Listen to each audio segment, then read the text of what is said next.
ভাঙর যে এমএলএ তৈরি করেছে তাকে ডাকছে, মুখ্যমন্ত্রীকে ডাকে না, তাকে ডাকছে। বিভিন্ন জায়গায় সেই ভাঙরের এমএলএ ছুটছে। এটা ভাঙরের মানুষের কৃতিত্ব। শুধু নওশাদ, শুধু ভাঙর। কেন ভাঙরকে জমি অধিগ্রহণের নামে উচ্ছেদ করতে হবে? কেন ভাঙরের মানুষ পুরো কলকাতার মানুষকে রেজেকের ওসিলা, রুজি দেয় ওসিলা। ভাঙরের মানুষ আজকে পুরো পৃথিবীর কাছে পরিচিত, আলহামদুলিল্লাহ, পুরো পৃথিবীর কাছে পরিচিত। আপনি একটু বাইরে চলে যান, বোম্বাই চলে যান, কি রাজ্যে, ভারতবর্ষের যে কোনো রাজ্যে চলে যান, বা ভারতবর্ষের বাইরে কোনো বাঙালি মুসলমানের কাছে চলে যান, যে বলেন এই ভাঙরের মানুষ, আপনাকে একটুখানি দেখুন আপ্রাণটা অন্য জায়গার মানুষের থেকে আলাদা করে কি না, একবার মিলিয়ে দেখেন না। ভাঙরের দায়িত্ব নতুন করে পেচ্ছে। ভাঙরকে নিয়ে এত টেনশন, কটা গুন্ডা দেবে? আর একটার পর একটা গুন্ডা চেঞ্জ করে, তাও হচ্ছে না মমতার। ভাঙরের মানুষের খুন ঝরাতে মমতার এত ভালো লাগছে। হ্যাঁ, এটা আমিও দেখেছি। এই বিষয়ে উত্তর আমি অবশ্যই দেবো। আমি দেখেছি, সেটা আমি ভাঙড়ে গিয়ে ভাঙরের মানুষের সামনে দেবো। তবে এতটুকু বলতে পারি, আমি করিনি, করার দরকার, করার ইচ্ছা আছে, কিন্তু কেন করতে পারলাম না এখন, এটা একটা প্রশ্ন। সেটা আমি ভাঙরের মানুষের সামনে দেবো। তবে আমি জিজ্ঞেস করতে চাইছি, মমতা ব্যানার্জি বলেছিল 10,000 মাদ্রাসা দেবো। সিএম হওয়ার পরেও এত বড় ক্ষমতার জায়গায় বসে আমি কি অত্যাচারের মধ্যে নওশাদ আছি বা আমরা আছি জানেন তো সবই। তারপরে কি 10,000 মাদ্রাসা দিয়েছে? ফুরফুরাকে রেল দেবো, ফুরফুরায় উন্নত মানের পর্যটন কেন্দ্র দেবো, ডবল ডবল চাকরি দেবো। আজকে চাকরিওয়ালাগুলো কি হচ্ছে? তারপর আর কি ওয়াদা করেনি? দাঁড়িয়ে বললো গত বছরের মধ্যে ঘাটাল মাস্টার প্ল্যান হয়ে যাবে, হয়েছে? ওই ভাঙরে দাঁড়িয়ে 2021-এ ডাক্তার রেজাউল করিমকে ক্যান্ডিডেট করেছিল, বলে এই জন্য ডাক্তার রেজাউল করিম ক্যান্ডিডেট করছি যে আমি ভাঙরে হসপিটাল হবে, হয়েছে? অথচ যে হসপিটাল আছে সে মৃত্যুর দিকে যাচ্ছে।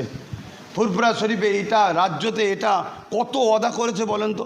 সেগুলো করেছে কেউ একজন, যারা এগুলো তুলছে তাদেরই এখন যিনি দাদা, তিনি বলেছিলেন যে নওশাদ যদি ভাঙরে যেতে আমি আমার কি বলে বিধান এমএলএ সার্টিফিকেট ছেড়ে দেবো, দল ছেড়ে দেবো। ছেড়েছে? এবারে এইটা বলে যে আমিও বলবো যে এগুলো ভোটের জন্য বলতে হয়, আমি এমনটা বলবো না। মোদি বলেছিল 2 কোটি করে চাকরি দেবো, অমিত শাহ বলেছিল ওটা জুমলা, আমি বলবো না যে আমি জুমলা বলেছি, না না, আমি দিল থেকে বলছি ভাঙড়ে হসপিটাল হওয়া দরকার। আমি করার আগ্রহী, কেন করতে পারলাম না? তাহলে একটা প্রশ্ন তো। এই উত্তরটা ভাঙড়ে অবশ্যই আমি যাব, প্রোগ্রাম করব, আমার টার্গেট আছে। সেই প্রোগ্রামে দাঁড়িয়ে তার বিস্তারিত বলবো, বা আমার কোনো কাজ আগিয়েছে কি না সেটাও আমি বলবো। বলার পরে আমি ভাঙড়ের মানুষকে বলবো যে আমি কথা দিয়েছিলাম, রাখতে পারিনি ভাই, সে কথা এই পর্যন্ত হয়ে ওঠেনি ভাই, কিন্তু কেন হয়নি এই কারণ সেটাও বলবো। তারপরে আবার বলবো যে আমার কথা ছিল ভাইকে ভোট দিয়েছেন আপনারা, এই বছরে আপনারা দেবেন কি ভাইকে ভোট, দেবেন না সেটা আপনাদের ব্যাপার। আপনারা দিলেও আপনাদের ইচ্ছা, না দিলেও আপনাদের ইচ্ছা। আমি কিন্তু নতুন করে বলবো না যে, যেমন আবার নতুন করে বলছে যে আমি থাকতে এসআর হতে দেবো না, আমি সব কিছু করে দেবো, বিজেপিকে আমি রুখবো, আবার নতুন কোনো কিছু না। আমার ওটা দিল থেকে এখনও তামান্না যে ভাঙরে একটা ভালো হসপিটাল হওয়া দরকার। কেন ভাঙরের মানুষ পুরো কলকাতার মানুষকে রেজেকের ওসিলা, রুজি দেয় ওসিলা। আমরা ইসলামের মানুষ তো, যেন ওসিলা বলতে হবে। এবং পাশাপাশি ভাঙরের বুকের ওপর দিয়ে অত বড় একটা পচা খাল করে পুরো কলকাতার মানুষের আবর্জনাকে পার করা হয়, কিন্তু সেই ভাঙরকে একটা হিমঘর করে দেবে বলেছিল, এখনও করে দেয়নি। সেই ভাঙরকে কত বঞ্চিত করেছে। উপরন্তু সেই ভাঙরের জমি অধিগ্রহণ করা হচ্ছে, এয়ারপোর্টের নামে দখল করা হবে, সেখানে কিন্তু বড় বড় আদানি আম্বানিকে দেওয়া হবে, এত কিছু জুলুম চলছে। অতএব সেটা আমি বলবো, সেটা অবশ্যই আমি দেখেছি, কিন্তু আমি সময় সাপেক্ষে যে বলবো। কিন্তু এতটুকু মনে রাখবেন, ভাঙরের মানুষ আজকে পুরো পৃথিবীর কাছে পরিচিত, আলহামদুলিল্লাহ, পুরো পৃথিবীর কাছে পরিচিত। আপনি একটু বাইরে চলে যান, বোম্বাই চলে যান, কি রাজ্যে, ভারতবর্ষের যে কোনো রাজ্যে চলে যান, বা ভারতবর্ষের বাইরে কোনো বাঙালি মুসলমানের কাছে চলে যান, যে বলেন এই ভাঙরের মানুষ, আপনাকে একটুখানি দেখুন আপ্রাণটা অন্য জায়গার মানুষের থেকে আলাদা করে কি না, একবার মিলিয়ে দেখেন না। পাশাপাশি আজকে রাজ্যে কোনো জায়গায় কোনো মানুষ বিপদে পড়লে ভাঙর যে এমএলএ তৈরি করেছে তাকে ডাকছে, মুখ্যমন্ত্রীকে ডাকে না, তাকে ডাকছে। ওই যে নদী ভাঙ ডাকছে। কোথায় আমার অমুসলিম কি বলে আদিবাসী বোন অত্যাচার হচ্ছে, কোথায় তামান্না থেকে শুরু করে, কোথায় তিলোত্তমা থেকে শুরু করে, কোথায় ঝন্টুয়ালি, বিভিন্ন জায়গায় সেই ভাঙরের এমএলএ ছুটছে। এটা ভাঙরের মানুষের কৃতিত্ব। আপনারা ভেবে দেখুন তো, এই বিজেপি তো ৭৭টা না কটা পেয়েছিল, সেই জায়গায় তো এত হুড়োহুড়ি হচ্ছে না। শুভেন্দু তো এত বড় বড় কথা বলে, রোহিঙ্গাদের খালা, রোহিঙ্গাদের ফুপু, রোহিঙ্গাদের কি চাচি না মামি, কি কমনে দিন রাত বলছে মমতাকে। ওই তার বিরুদ্ধে তো 2টো থানা করে তাকে জব্দ করার প্ল্যান করা হচ্ছে না, উপরন্তু তার আগে পিছু কত ফোর্স দিয়ে তাকে ছাড়া হচ্ছে। এই দেখুন না, অর্জুন সিং আজকে কত বড় কথা বলে, আজ ইসলামী তো কথা বললো, এই সুযোগে তোকে বন্দি করা দরকার, এত কেস হয়েছে, ওকে ধরছে। শুধু নওশাদ, শুধু ভাঙড় কেন, ভাঙড়কে জমি অধিগ্রহণের নামে উচ্ছেদ করতে হবে।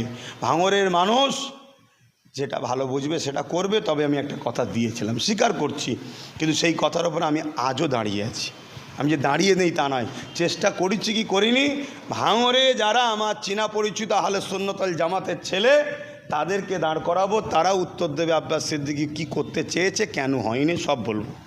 সেটি যদি আমাদের দর্শকদের সামনে একটু যদি বলেন, কেমন বাধা পেলেন, না অর্থের অভাবে, না সরকারি অসহযোগিতায় করতে পারলেন না কেন? আপনারা নিশ্চয়ই জানেন জুলুমটা কিভাবে হয়, অর্থ থাকলেও হয় না। আজকে আমি একটা 4তলা বিল্ডিং করে রেখে দিয়েছি, আজও আমার কাগজ আটকে পড়ে আছে। এর চেয়ে বেশি আমি বলছি তো, এটা ভাঙড়ের মানুষের সামনে যে আমি ঠিক সময় হলে বলবো।